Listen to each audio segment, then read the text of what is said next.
Primeiro eu vou falar para o pessoal que está à venda, então, Férico Luar no Copacabana Palace, na livraria danube.com.br. O livro está em promoção, 25% de lançamento. E eu peço ajuda para todo mundo. Que compre o livro agora, não deixe para depois. Porque eu sei que muita gente gosta, se interessa, depois eu compro. Não compre agora para a gente dar um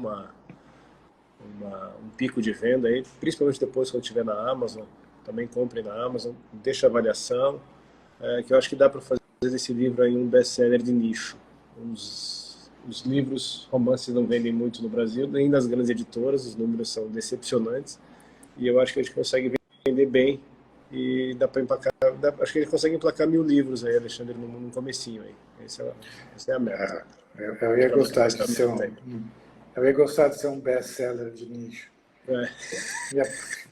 Me apresentar entre os Gostou da autores expressão? Me apresentar entre os autores de best-seller. Também sou um autor de best-seller, eu vendi 846 livros. Mas é num nicho específico. As pessoas com QI acima de 114 me conhecem. Todas. Todas. Mentira não é. Mentira não é. Então, conta do livro. Não tem pergunta nenhuma para fazer, só conta aí. Tá. Há muitos anos atrás eu tive essa ideia de fazer uma... Acho que foi vendo o filme do Fred Astaire, Flying Down to Rio, porque tem aquele Rio de Janeiro super falso, né, dos musicais e dos filmes americanos, de modo geral. Tinha vários filmes naquela época, em preto e branco, em que alguém fugia. Tem um que o Alec Guinness é um ladrão e ele, no final ele foge para o Rio.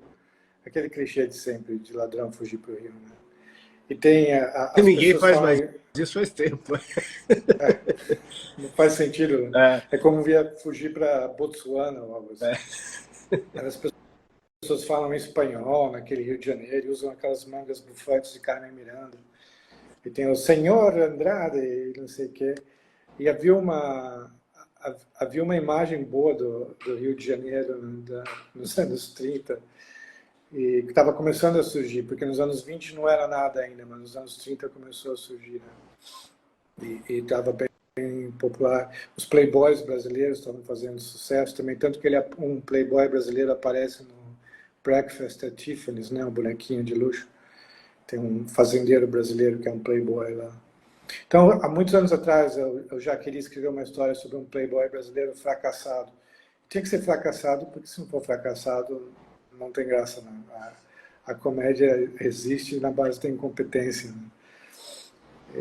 Era alguém que viu, provavelmente, aquele Jorginho Guinle, Baby Pinhatari, e quis ser igual e não conseguiu. Essa era a minha ideia. Só que a minha ideia era escrever em inglês. E eu fiquei pensando durante anos e anos em escrever em inglês e conseguir um agente em inglês. Eu queria ganhar dinheiro com essa ideia, eu tinha sonhos de ganhar dinheiro no mercado americano. Só que a ideia de escrever em inglês me dava tanta preguiça que as décadas foram passando. Daí, quando foi em 2022, eu falei, quer saber, eu vou começar. A ideia, porque o livro é narrado pelo playboy fracassado, né, que se chama Lilico. E a voz, eu sempre sou pretensioso falar como se fosse um médium, né? O escritor que fala como se fosse um médium. Mas a voz do Lilico começou a surgir naturalmente na minha cabeça. Não é que você ouve, né? Não é que eu ouvi a voz dele ecoando nos azulejos do banheiro, mas facilmente eu comecei a escrever na voz dele e as frases foram surgindo. Então eu decidi escrever em português mesmo e vender para os 847 leitores com QI acima de 118 no Brasil. Cara, mas dá pra gente tentar isso aí. Eu ia até falar com vocês, falar ao vivo aqui. A gente traduz um primeiro capítulo, faz uma boa sinopse e vamos atrás do agente literário americano. Seria dividido. Não precisa mandar o livro inteiro. Tenta, eu quero tentar. Custa o esforço de gastar o cérebro, porque... Usa o chat GPT para traduzir, só arruma. Sabe que ele não é mau tradutor, mas só que você tem... Eu sei, melhor que muito tradutor. Ele vai ser cada vez melhor. Os tradutores vão ficar cada vez piores e ele vai ficar cada vez melhor. Isso acho que é inevitável. Pior é que é mesmo. É que é um livro difícil de traduzir, né? Porque tem uns xingamentos, um vocabulário antiquado. que é difícil encontrar E o tem correspondente em inglês. toda a segunda parte do livro, que é bem incompreensível para um americano, né? A parte que se passa em São Paulo. Ah, sim, qualquer piada para ele falar de Mário de Andrade, Oswald de Andrade, modernismo, e cariocas com frio no Rio de Janeiro, em São Paulo. Isso não é uma piada que se traduza, né? Então, continuando. A primeira parte ela se passa realmente com o Lilico, Rio de Janeiro, o Copacabana Palace está em construção ainda. O Copacabana Palace também é ficcional, é tudo ficcional, né? Tudo Então, a minha idealizado. ideia, porque o Copacabana Palace foi inaugurado, ele ia ser inaugurado em 22, só que teve uma enchente, o mar subiu, invadiu o lobby, destruiu algumas coisas, então ele teve que ser inaugurado em 23. E a história tinha que se passar em 22 e eu queria que se passasse no Copacabana Palace. E a minha ideia era que fosse completamente anacrônico, porque eu não ligo para essas coisas. Eu não sou tipo o Jô Soares era, ou tem vários escritores históricos ou semi-históricos brasileiros que gostam muito do aspecto de pesquisa, né? E Carioca tem muito isso também de orgulho, de foi em 1965 que o Antônios fechou, ou sei lá. Eles são muito cheios de detalhezinhos bairristas. E a minha ideia era fazer algo completamente anacrônico e inventado, né? Um Rio de Janeiro inventado mesmo. Ele é uma imagem de Rio de Janeiro que eu quero ter, só isso. Então a minha ideia era fazer o Copacabana Palace em 22, mas para não reclamarem demais, porque eu achei que as pessoas iam reclamar demais desse anacronismo e ficar desviando a atenção para a história, da história, eu inventei um motivo pelo qual o personagem já está lá em 22, né? Mas não é muito importante, dane-se. Sim, não tem nenhuma preocupação com a precisão histórica e dá mais graça até o negócio, né? Eu pensei até em fazer um Brasil em que a monarquia ainda estivesse de pé. Eu só não menciono muito a presidência, mas eu não coloquei a ideia porque achei que ia ser fantástico demais, de cara demais, assim, as pessoas iam estranhar demais. Ia Mas ser legal, evento... dá até para consertar, assim, porque a ideia é que seja trilogia ou sequência, né? Você vai fazer mais, você já está escrevendo mais, né? eu já estou escrevendo o segundo, e o segundo se passa 20 anos depois, o personagem tem 20 anos a mais. Então, no segundo livro ele tem 42 anos, ele tem a idade do século, né? O Lilico. Então, em 22 ele E tem 22, em 42 ele tem a 42. ideia é chegar até 2000, alguma coisa, ou tem uma Não, projeção? a minha ideia era parar em 42 e depois ficar escrevendo livros, se me der vontade, né? Entre 22 e 42, ficar, principalmente na década de 30, que é a época de auge dos playboys brasileiros. Né? E daí E ficar a cada nossa vez... literatura também, né? É, é. Tem uma coisa que você até compartilhou no Facebook desse segundo livro que você está escrevendo, já é a sequência, que eu achei bem bacana, é a ideia de que tem buquinistas nas praias do Rio de Janeiro, né? E não assim vendedores de sebo com lençol espalhado, não, é que nem na margem do Sena mesmo, tudo bem bonito. É porque é tudo diferente, todo mundo é muito mais letrado, todo mundo não existe violência. E no segundo livro que eu estou escrevendo, eu menciono que não existem comunistas no Brasil, porque ia haver um partido, mas um sujeito chamado Luiz Carlos Prestes morreu atropelado por um bonde, então não tem mais comunistas no Brasil. Você percebe que antes você criou um paraíso idiosincrático que era a Quaresmeira Roxa, agora é o Rio de Janeiro, né? É por incapacidade de viver no mundo real. É desagradável demais. Eu fiz algumas anotações aqui, eu vou interromper um pouco para falar de propaganda aqui. Então, volta pro pessoal aí o pedido. Compra o livro hoje mesmo, não deixa para depois, hoje, amanhã. Aproveita que tem desconto de 25%, livrariadanube.com.br. Compra já, para a gente já começar a faturar, inclusive, para pagar os custos do livro. Ajuda. Vai ter lançamento do livro Curitiba e São Paulo, na ordem ao contrário, né? A ideia é que façamos em maio, em São Paulo, na segunda quinzena, vai ser na livraria da Travessa da Rua Pinheiros, muito provavelmente, a não ser que eles não queiram, que é onde a gente fez ano passado, do Totolino, e em Curitiba, provavelmente na livraria Curitiba do Shopping Barigui. Então era isso que eu queria dizer. Quanto tempo demorou para você escrever o livro? 1 ano e 2 meses. Totolino foi menos, né? Totolino foi menos. Totolino eu planejei menos, porque esse romance com uma comédia, e é o primeiro livro comédia que eu escrevo. e eles precisam ter um enredo mais... um quebra-cabeças, né? Porque tem todos os subenredos, eles têm todos que se fechar. É muito estranho se você fizer isso de maneira desleixada com romance cômico, né? Tudo desmonta. Então foi um negócio que eu tive que fazer com dificuldade, assim, um passo de cada vez. E eu não tenho lousa nem nada, foi tudo na cabeça, então foi 1 ano e 2 meses que ficava com 500 subplots na minha cabeça. Agora eu tenho que voltar à história de não sei quem, agora tem que voltar. Eu andei distraído durante 1 mês, 1 ano e 2 meses só, pensando nesses enredos. Como é que se organiza o enredo? Você faz anotações ou é tudo na cabeça mesmo? São pop-ups imaginários, post-its imaginários? Post-its imaginários. Eu tenho uns arquivos de anotação, mas eram mais coisas verbais. Tipo, tinha encontrado uma expressão da época que eu tinha gostado.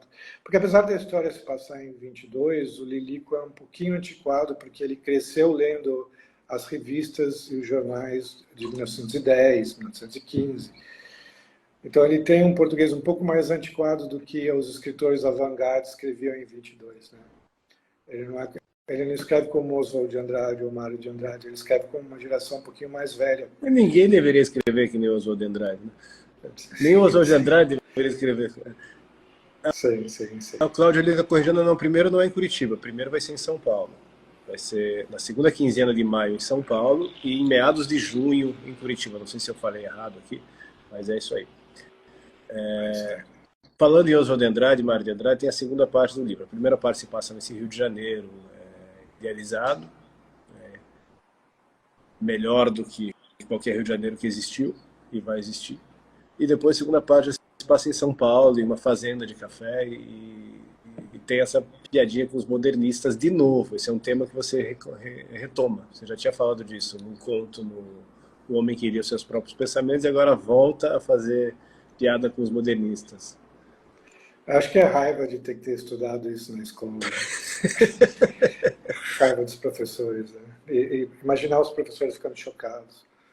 Porque existe um culto, havia na Folha também, não sei se existe ainda, porque há tanto tempo que eu não vejo a parte de cultura da Folha, que nem sei se existe, aí praticamente não existe mais, né? Mas os cadernos de cultura da Folha, nos anos 90 e início dos anos 2000, eram sempre um tom de reverência para falar de figuras supostamente reverentes, que davam um pouco de nojo, né? Pelo menos para mim dava. Então, reverência aos irreverentes, inclusive, né? É um negócio completamente absurdo, né? Mas que eles aceitariam bem, eu acho.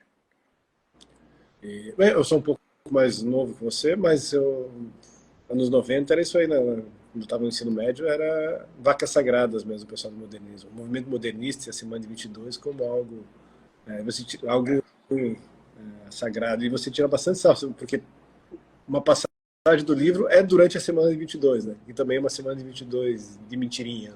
Explica aí. Sim, porque era de tarde, sei lá, eu fiz questão de não pesquisar nada. No meu livro é de noite e dane-se. Inventou tudo. E acho que na vida real eles liam os poemas deles no átrio, não era nem no palco do Teatro Municipal. Daí no meu livro é no palco mesmo. Não é real, não fiquem procurando erros, que não tem erro nem acerto, é tudo como... É Nárnia, é praticamente Nárnia. Você falou para mim que você queria que a gente falasse na divulgação que é o Brasil que deveria ser, né? O Brasil o país que poderia ter sido. Comenta sobre isso. Porque eu sempre detestei o Brasil, né? Eu tenho vários amigos supernacionalistas e eles ficam com muita raiva, né? Mas é impossível. 90... Primeiro que é até um jeito de gostar do Brasil, é você falar mal dele, né? Mas no meu caso não é nem isso, é falar mal dele por não gostar mesmo. E ao pensar esse livro e ao criar esse Rio de Janeiro, comecei a gostar aos poucos de uma seleção de coisas brasileiras, né? Machixe, eu nunca tinha ouvido muito machixe. Eu nunca tinha ouvido muito Chiquinha Gonzaga, Ernesto Nazaré, tal. E eu ouvi bastante para fazer esse livro, porque se tem alguma pesquisa, é mais as músicas que são mencionadas. E eu ouvi muita coisa que eu não menciono também. E passei a gostar. Então na minha cabeça existe um Brasil que é possível gostar.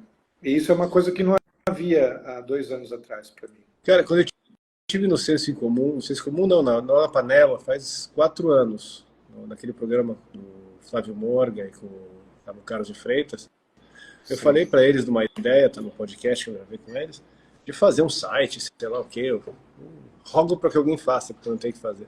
Uma espécie de depósito, tesouros da nossa cultura, coisas que realmente são boas e valem a pena, porque tem muita coisa que é boa a gente nem sabe. Sim, sim. E escritores. Um arquiteto bom, um escritor bom, um poeta bom, músicos bons. Escultura. Uhum. E escritores, né? A gente ouve falar de escritores bons de antigamente o tempo todo, e que eu nunca ouvi falar antes e desapareceu completamente, né? Uma espécie de contra-cânone ou anti-cânone cultural, resgatando tudo aí que o pessoal só tem que ser criado, porque a USP criou dela e não presta. Sim. Uhum. Aí você faria uma outra linha de tradição, uma outra transmissão de tradição de coisas que realmente são boas. Porque tudo isso aí que a gente tem, eu também odeio. Eu também não suporto. Eu me sinto um desterrado, um exilado, habitante de um país idealizado do passado, que é o que você escreveu, e idealizado de um futuro também, que talvez nunca aconteça. Então, e o mundo real, ao contrário, eu escuto funk, eu vejo pessoas... Aqui onde eu moro, no interior de Santa Catarina, tem pessoal do Maranhão e do Pará, então aqui não é funk, é eletrobrega. Eu nem sei o que é isso. Eletrobrega é o funk do Pará. Então eu vou no posto de gasolina para comprar um negócio aqui perto, tem lá o pessoal com o carro rebaixado, tomando skin-carol, escutando eletrobrega. Agora, aí eu volto correndo para casa aqui para os livros, né? O Brasil não é o país atualmente, ou pelo menos nos últimos 30 anos, em que o povo ouve a pior música do mundo inteiro. Nós temos a arquitetura mais feia do mundo, a música popular, a música pop mais execrável do mundo, né? E acho que o vestuário também, né? Os meus amigos nacionalistas, o Alex Gamosto e o pessoal do Sol da Pátria estão saindo da live. Não, mas hoje em dia a gente não está falando do Brasil do Câmara Cascudo. Então eu pensei em seguir as aventuras do Lilico até os anos 60, 70. O problema é que eu não consigo imaginar. Eu sei que tem muita gente que idealiza esse período, mas principalmente chegando nos anos 70, eu não consigo mais fantasiar nem idealizar nada. Nem se for contrafactual, que é o que você fez, você chegou a pensar em fazer um Brasil em que a monarquia nunca tivesse sido deposta, você faria uma linha de continuidade, né? É que imaginar anos 70 já é imaginar rock, já é imaginar um monte de coisas que contrariam o espírito do livro e desse Brasil antigo, eu acho. Não tem como, né? Eu não consigo ver. Não, vai parar nos anos 40. Não, se bem que eu já pensei também nos anos 50 ter algum filho do Lilico vai para Cannes e fica um Liliquinho e fica tentando ser um playboy como o pai e está em cima da Brigitte Bardot em Cannes. A ideia é boa, você devia continuar. Eu realmente entendo que você não queira prolongar e não consiga imaginar, mas seria legal. Acho que pelo menos até o ano que você nasceu, que é um ano de mudança cultural no planeta, né? Talvez tudo começou a se... depois de 68 não dá. Mas talvez contos, eu não sei, talvez seja possível. Além disso, uma vez você me falou que você pretende escrever até os 100 anos. Então, tem 40, eu fiz uma lista. 44 livros para escrever, o que mais que tem então aí? Eu fiz uma lista de só que eu fui muito ambicioso, coloquei um livro por ano durante 50 anos. Isso foi quando eu tinha 50 anos redondos, né? Daí eu fiz uma lista de 50 livros, assim, fiz toda uma planilha e tal, mas obviamente eu não vou fazer um livro por ano, não tenho essa pressão. Mas é que eu sempre achei que ia morrer muito velho, posso estar errado, mas espero que não, e que ia preservar o meu cérebro durante um bom tempo. Então, a ideia é escrever várias prateleiras de biblioteca ainda. Esse livro tem 352 páginas, é um livro robusto, né? E você escreveu em 1 ano e 2 meses. Já te falei, se escrever novelas mais curtas, você consegue escrever uma por ano até mais. Eu estou pensando em escrever essas novelas curtas, é tentador, eu acho. Enquanto eu escrevi esse romance, eu queria fazer ele o mais curto possível, porque acho que romance cômico não pode ser muito longo. Ninguém lê romance cômico, quer dizer, ninguém lê. Tem Don Quixote, tem Gargantua e Pantagruel, tem 500 exemplos, e os melhores exemplos, na verdade. Mas os romances cômicos modernos tendem a ser super curtos, né? Bem mais curtos que os romances sérios, trágicos. Porque é mais fácil manter a sua atenção quando tem uma tragédia acontecendo. O personagem vai morrer de câncer, e é uma história seríssima. Deve-se ficar lendo durante uma história passada num campo de concentração, todas elas têm 800 páginas. Você não consegue imaginar um campo de concentração com as meias roxas? Né? Não, que horror. Não. Talvez, sei lá. Está chegando em meia hora, vamos conversar mais um pouquinho. Então, antes disso, eu vou fazer a exortação de novo para o pessoal para comprar, ajudar a editora, ajudar o projeto aí de... O Alexandre não é novos escritores, né? Tem novos escritores, mas tem o Alexandre que é escritor consolidado. Ainda esse ano vai sair o livro do Samuel Freitas, livro de contos, escritor estreante, livro de contos do Thiago Amorim, livro de contos do Matheus Araújo, outro escritor estreante, um romance do Fábio Gonçalves, já está em revisão, um romance, novela do estreante, um rapaz de 29 anos, José Lucas Moreira, e talvez saia mais um livro meu e mais um do Douglas Lobo. Tudo isso ficção brasileira para 2024 no catálogo. Por ano que vem deve ter Eliseu Xavier, Daniel Emer, o estreante, baiano, e o Milton Gustavo, também já publicado, pernambucano. Deve ter mais um romance para o ano que vem. Então, a ideia é realmente encher as prateleiras aí com essas coisas novas e tomara que prestem e que fiquem cada vez melhores. Então, é importante que o pessoal compre, mas comente, resenhe. Façam resenhas aí. Mesmo façam resenhas. A gente não tem cadernos literários. Onde é que eu vejo as resenhas do meu livro? É na Amazon e no Scooby. É lá que eu vejo o que o pessoal pensa do meu livro. Se eu não tivesse preguiça de ficar criando perfis falsos, eu faria. Eu pensei em fazer um perfil falso meu com um bigode de mexicano chamado Senhor Andrade e ficar elogiando meu livro de maneira super exagerada, mas eu tenho preguiça de ficar entrando e saindo de perfis falsos. Acho que é isso. Tem mais alguma coisa para comentar do livro aí? Não, acho que não. Espero que gostem. Gostando ou não gostando, escrevam resenhas ou escrevam para mim em DMs e tal, e falem o que acharam. E eu já estou no segundo, né? Como eu falei, e a minha ideia é fazer pelo menos 3. A ideia é no meio trilogia, então. Eu não prometo que vai parar em 3, assim, só se for muito exigência popular que seja só 3. Eu não prometo que seja só 3, mas pelo menos 3 eu quero fazer. E aquele universo de Quaresmeiras Roxas, você pretende retomar um dia ou isso é algo que provavelmente já ficou para trás? Não, algum dia eu quero, eu só não tenho... Ele tem uma dificuldade, porque eu queria colocar Deus em Quaresmeiras Roxas de alguma maneira, e não de maneira cômica, né? Não tipo essas comédias que tem com George Burns, em que Deus é um velhinho, não. Um Deus crível. Mas é muito difícil, isso é um problema da literatura de modo geral, né? Como você vai colocar Deus na literatura? Você pode colocar os atos do Espírito Santo, né? Você pode colocar a graça, mas como você coloca Deus? Né? O Anselmo fala mais aí, Pozonaf chegou agora. Então, façam perguntas. Façam perguntas que a gente continua a conversar aí, porque eu não sei fazer perguntas dessas coisas, porque as perguntas são ridículas, são sempre quais as suas influências, como é a sua rotina de trabalho como escritor. Mas a influência, eu acho que eu já falei 500 vezes que eu pedi o Woodhouse. Né? Então não dá para ficar perguntando essas coisas. Mas tá bom, então, Alexandre, quais foram as suas influências para esse livro? Então, nesse livro especificamente, é pedir Woodhouse e talvez Machado de Assis, assim, um pouquinho pelos...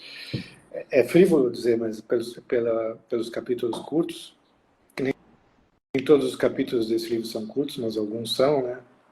E é um negócio que eu sempre admirei no Machado de Assis, aqueles capítulos com números romanos e bem curtinhos, às vezes incrivelmente curtos, né? Agora uma coisa que dá para perguntar aqui, ó, do Thiago Amorim. Dúvida sincera, Alexandre escreve todos os dias? Consegue manter essa constância? Quando eu estou escrevendo um romance, eu escrevo todos os dias. Agora, como eu estou escrevendo 500 projetos, porque surgiram projetos que eu tenho que fazer, eu parei um pouquinho o segundo livro, que é o Brisa Misericordiosa no Cassino da Urca. Sensacional, não sabia o título, gostei. Eu não sei como eu vou manter sempre alguma coisa em algum lugar, em tal, no tal. Não sei como eu vou manter isso em outros títulos, mas eu estou mantendo esse por enquanto. Não, mas de modo geral, sim, eu escrevo todos os dias, porque quando você para, a tendência é... É tipo, você tá pessoas que correm e vão no parque correr e dão uma parada, você não quer voltar a correr, né? Você desanima, você esquece da história, você perde o impulso. Sim. Mesmo conto, quando eu estou escrevendo e eu paro um dia ou dois, é muito ruim. De modo geral, eu acabo nem voltando para o conto. O negócio morre, né? Murcha. Pergunta aqui o Férico consegue ir para algum prêmio. Isso não depende da gente, eu escrevo, né? Tinha que ter uns prêmios aí para pessoas não de esquerda. Que chamasse assim, né? Jabuti para a categoria pessoas não de esquerda. Porque é complicado. Eu vou continuar escrevendo sempre. Vou continuar escrevendo essas porcarias aí. Se ganhar, eu continuo dizendo que é porcaria. Pergunta do Douglas Lobo aqui, que falta faz a crítica literária? Exatamente. Então, estendendo um pouquinho, comentando a pergunta, o comentário da pergunta. Esse é que a gente porque... entendo esses livros que a gente vai publicando. Já publiquei 2 livros teus, esse é o terceiro, e simplesmente não repercute.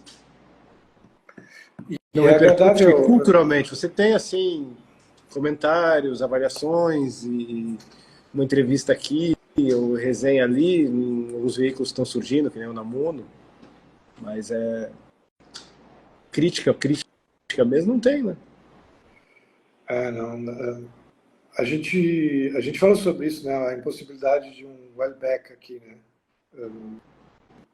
Vai alguém escrever partículas elementares ou submissão, seja lá o que for, que é impossível você chocar qualquer coisa. Você não vai ser cancelado, você pode escrever qualquer coisa que você quiser, você tem liberdade. Só o Monteiro Lobato não tem liberdade, o resto todo mundo tem. Hoje em dia todo mundo tem liberdade para escrever o que quiser.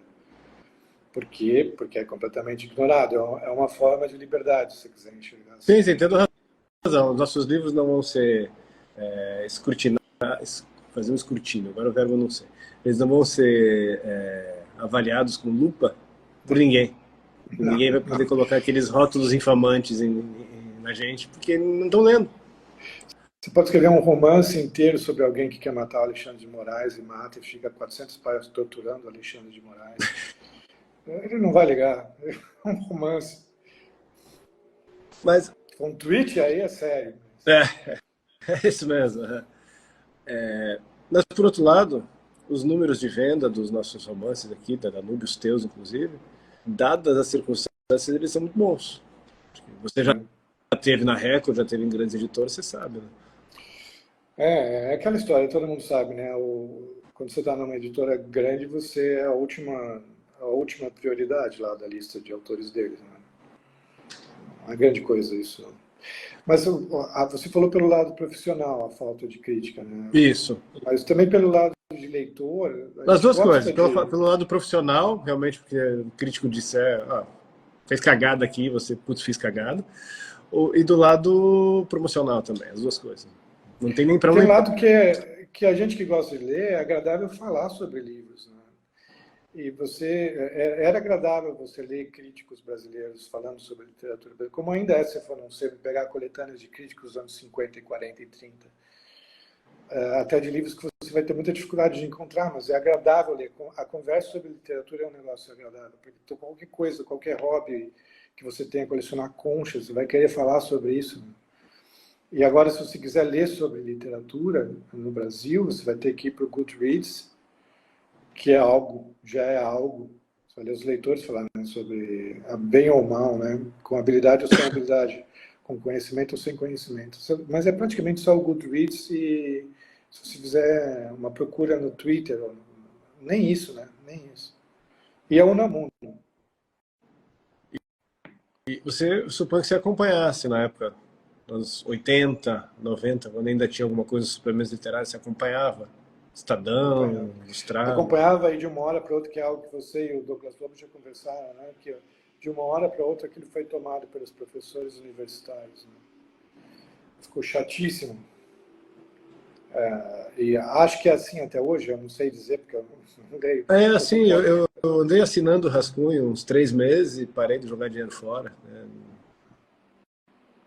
Eu queria muito que o professor universitário não pudesse ler nem escrever. Toda a censura que existe em cima da gente, que existe com professores universitários. Tipo, o Alexandre de Moraes que odiasse a universidade. Aí eu ia apoiar, eu ia parar de defender a liberdade de expressão. Então é isso, pessoal. Mais alguma pergunta aí? Vamos ver, tem... Anselmo, o João está ao vivo aí também, Cláudio. E aí, tudo bem? Pozanov? Acho que não. Então, considerações finais. Comprem o livro. Comprem o livro, resenhem o livro. Ah, falando em resenha, o Pozanov vai fazer resenha na Gazeta do Povo. Ah, legal. Quer dizer, legal, sei lá o que ele vai falar. Então, realmente é uma resenha num veículo de comunicação. Parece que tem uma coisa assim até de sabor antigo, né? Não, aparecendo um livro que aparece no jornal, né? Todos os estagiários de 20 e poucos anos trabalhando no jornal vão levar um susto de ver o jornal de um livro. Ele vai ler o livro, eu acho que ele vai ler o livro, porque eu mandei o arquivo para ele em PDF, não tem a orelha. Ah, legal. Agora que eu entendi a piada. Legal. Então, não, é isso, pessoal. Comprem. O Alexandre tem medo que acabe a bateria dele. A audiência está boa, mas será que a gente consegue segurar a audiência mais um pouco aí? Por enquanto não está caindo, se cair então, de repente... Vamos lá. Uma outra coisa para pedir para o pessoal fazer, eu até anotei aqui, tinha esquecido. Eu acho que isso é importante. Eu sempre falo para o pessoal, avalie, compre, peça em livraria. Eu pedi em livraria, porque com a distribuição que tem, às vezes ela está no catálogo da livraria, do shopping lá, mas está no sistema. Então chega lá e pede para o vendedor para ver, você tem o Férico lá no Copacabana Palace? Não, não tenho. Dá para encomendar, porque às vezes eles encomendam 2 e vamos fazer isso. Vai ficar lá na prateleira, e se sair na prateleira, esses aí, eles repõem. Então é um jeito de a gente chegar nas prateleiras, sair um pouquinho da internet. Mais para frente eu quero buscar estratégias para a gente ter presença física mesmo em algumas livrarias, mas por enquanto não. Mas o que eu ia falar é o pessoal que faz letras, que faz mestrado, doutorado, estuda a obra do Alexandre, faz tese acadêmica, tem que ter isso, gente. Faz lá uma tese sobre Quaresmeiras Roxas, sobre o universo de Quaresmeiras Roxas, faz lá uma tese sobre a influência de Sacchi e P.J. Wodehouse na obra de Alexandre Soares Silva. As pessoas querem tanta bobagem, tanta coisa desinteressante, ou então fala sempre dos mesmos assuntos. Vai lá o sujeito fazer de novo uma tese sobre poesia do Afonso Guimarães. Tem trocentas teses sobre isso. Então, estuda isso aí. Então, é uma forma acabei de falar mal da universidade também. Eu não vou ler essas teses aí, mas façam.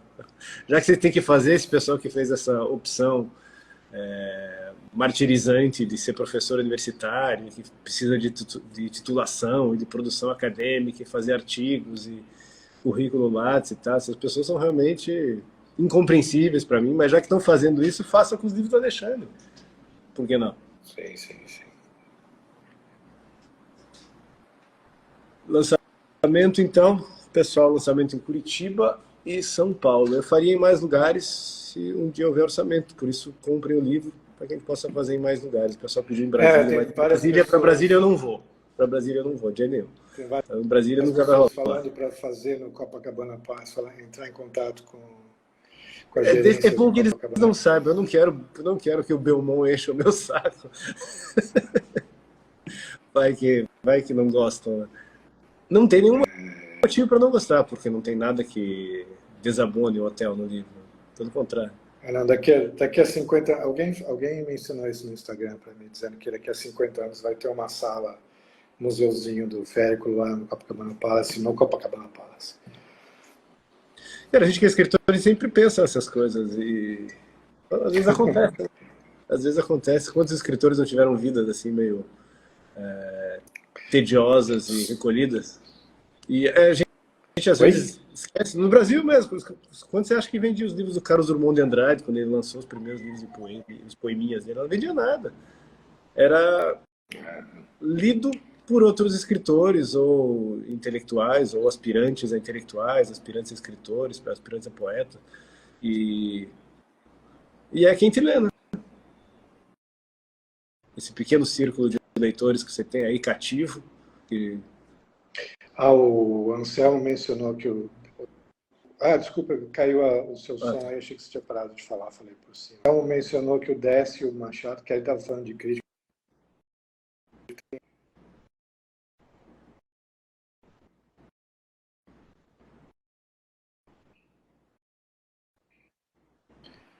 que ele não deu nenhuma machadada. Então já saiu uma crítica do livro.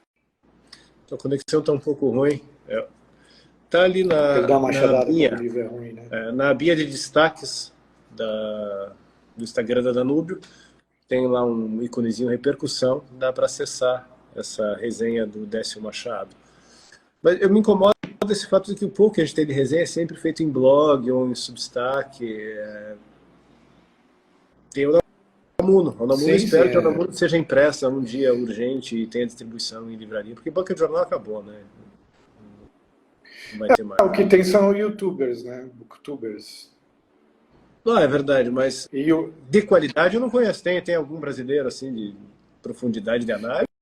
Ou é só menininha falando sobre livrinho de sacanagem? Geralmente são aquelas estantes com livros super coloridos para adolescente, né? Sei lá.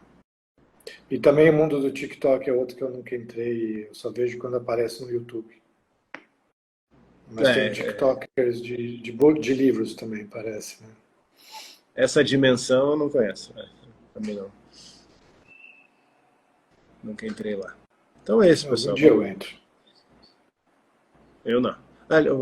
Falaram da Tatiana Feltrin. Eu pretendo mandar os livros para ela, mas não sei se ela vai prestar atenção. Se alguém tiver contato, fala pelo Instagram aqui da Danúbio para a gente fazer a ponte. Isso vale para todo mundo. Se alguém aí que está ouvindo a live conhece alguém que possa resenhar ou divulgar com grande difusão, sempre ajuda. Eu estou realmente fazendo esse apelo. Eu fiz quando eu estive no Instituto Hugo de São Vítor, em palestra deles em Porto Alegre há alguns anos. Eu falei que o pessoal tinha que abrir espaço nos veículos de comunicação que já existem. E alguns já abriram, graças a Deus. O Paulo Briguet é um que sempre entrevista os escritores da Danúbio no Brasil Sem Medo, provavelmente vai te entrevistar. A revista Esmeril também dá espaço, a Bruna e o Leônidas também vão dar espaço. A revista Unamuno, revista online. E esse espaço aí já abriu. Mas se alguém souber de mais portas que podem se abrir para que os nossos escritores, o Alexandre e os outros, tenham voz, tenham sua obra divulgada, a gente precisa dessa ajuda aí. Então é isso. Dê o teu adeus aí, Alexandre. Obrigado por quem está aí. Eu estou vendo suas aparições breves aí. Eu só não leio tudo que aparece, porque senão eu não vou conseguir articular as frases que eu estou falando. Mas obrigado por todo mundo que apareceu e ouviu, e participou, e mandou pergunta, ou pensou em mandar a pergunta também. É isso, pessoal. Até a próxima. Isso aqui vai ficar gravado, vai dar para ver aqui no YouTube. Valeu. Até a próxima. Valeu.